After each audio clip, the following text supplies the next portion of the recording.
यह सीखते हैं सिग्मा और पाई बंधों की संख्या कैसे ज्ञात करते हैं। इसे सीखने के लिए देखो हमें पता है कि देखो ये आपका सिंगल बॉन्ड होता है और ये होता है डबल बॉन्ड और ये होता है ट्रिपल बॉन्ड। देखो जो सिंगल बॉन्ड होता है उसमें सिर्फ और सिर्फ सिग्मा बॉन्ड होता है, तो सिंगल बॉन्ड मतलब सिग्मा बॉन्ड। तो डबल बॉन्ड में एक सिग्मा बॉन्ड होता है और एक पाई बॉन्ड होता है, ठीक है, तो आपका डबल बॉन्ड बनता है। अब ट्रिपल बॉन्ड की बात करें तो ट्रिपल बॉन्ड में क्या होता है कि इसमें सिर्फ एक सिग्मा होता है और दो पाई होते हैं, इस तरीके से, ठीक है। तो ट्रिपल बॉन्ड में एक सिग्मा और दो पाई बॉन्ड होते हैं, ठीक है। ध्यान से देखिए एक बार फिर से, भाई सिंगल बॉन्ड में सिर्फ सिग्मा बॉन्ड, ठीक है। डबल बॉन्ड में एक सिग्मा एक पाई और ट्रिपल बॉन्ड में दो पाई और एक सिग्मा बॉन्ड होता है। अगर इतनी बात आपको समझ में आ गई है तो आइए अब एग्जाम्पल्स से मॉलिक्यूल्स में निकालते हैं कि उसमें कितने सिग्मा और कितने पाई बॉन्ड हैं। देखो सबसे पहले एग्जाम्पल हमने ले लिया है CH4 का, और देखो CH4 को हम क्या बोलते हैं, मेथिन कहते हैं, ठीक है। क्या कहते हैं, मेथिन। अब हमें इस बार बताना है कि कितने सिग्मा बॉन्ड हैं और कितने पाई बॉन्ड हैं।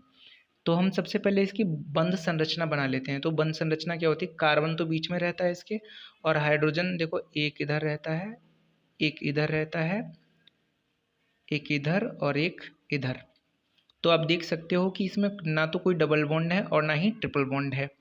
तो इस कंडीशन में इसमें चार के चारों कैसे हैं, सिंगल बॉन्ड है, और चारों सिंगल बॉन्ड क्या होंगे, सिग्मा बॉन्ड। मतलब एक सिग्मा बॉन्ड ये रहा, एक सिग्मा बॉन्ड ये रहा, और एक सिग्मा बॉन्ड ये रहा, और एक सिग्मा बॉन्ड ये रहा।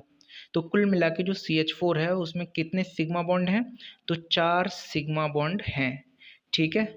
बात करें कि इसमें पाई बॉन्ड कितने हैं, तो पाई बॉन्ड इसमें एक भी नहीं है, चार के चारों क्या हैं, सिग्मा बॉन्ड हैं। अब देखिए एग्जांपल ले लेते हैं हम C2H4 का, ठीक है। तो आप जानते ही होगी जो C2H4 होता है उसे हम कहते हैं एथिलीन, ठीक है। क्या कहा जाता है, एथिलीन। चलिए अब इसमें देखो कार्बन कितने हैं, तो दो हैं। पहले तो मैं इसकी बंध संरचना बना लेनी है अच्छी तरह से। तो इसकी बंध संरचना बना ली हमने, ठीक है, ओके। अब आप देख लीजिए कि इसमें कितने सिग्मा और कितने पाई हैं। तो देखो ये सिंगल बॉन्ड है, सिग्मा होगा, ये सिंगल बॉन्ड है, सिग्मा होगा, ये सिंगल बॉन्ड है, सिग्मा होगा, ये सिंगल बॉन्ड है, ये सिग्मा होगा। अब ये डबल बॉन्ड आ गया जिसमें से एक सिग्मा होगा और एक पाई होगा। तो आप गिन लीजिए कि इसमें टोटल कितने सिग्मा हो गए। तो सिग्मा कितने हैं, देखो एक दो तीन चार और पाँच। तो सिग्मा बॉन्ड हमारे कितने हो गए, तो सिग्मा बॉन्ड हो गए पाँच, ठीक है। और पाई बॉन्ड की संख्या इसमें कितनी होगी, तो पाई बॉन्ड की संख्या हो गई हमारी एक।